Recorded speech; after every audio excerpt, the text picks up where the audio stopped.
এই একটা বছর কীভাবে চলে গেল সত্যি একদমই বুঝতে পারলাম না। আর এই যে আমার সোনা বাবার বার্থডে, এটা হলো বাংলাতে বার্থডে, আর আমি যেহেতু মায়ের বাড়িতে আছি তো বোন ওর জন্য নিজের হাতে কেক বানিয়েছে।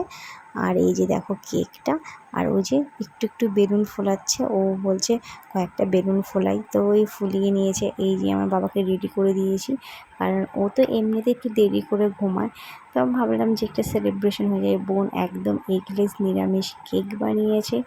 আর এই যে এখন আমরা সোনা বাবাকে নিয়ে বলছি তুই বসে পড়, তো আমি এই বসে পড়বো আমার বাবাকে নিয়ে কেক কাটিং করতে। এটা হলো ওর ফার্স্ট কেক, মানে ও এটাই মানে ফার্স্ট কেক কাটবে। এর আগে কোনো মান্থে আমরা কোনো কেক কাটিনি।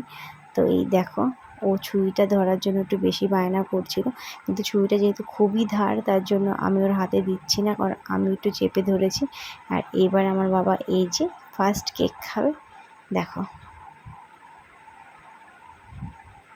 কেক খেতে খুব একদম ব্যস্ত, আর কেক খেতে ও কিন্তু ভালোওবাসে। অন্য আরও যে ভিডিওগুলো আছে সেগুলো তোমাদের শেয়ার করব, তাহলে বুঝতে পারবে। তো এই যে আমার বাবার মিডনাইট বার্থডে হয়ে গেল, আমরা একটা ছোট্ট করে সেলিব্রেশন করলাম। তো আমার বাবাকে তোমরা সবাই অনেক অনেক আশীর্বাদ করো, যেন ও সব সময় সুস্থ থাকে আর খুব মানে বড় মনের মানুষ হতে পারে। তো চলো, টাটা।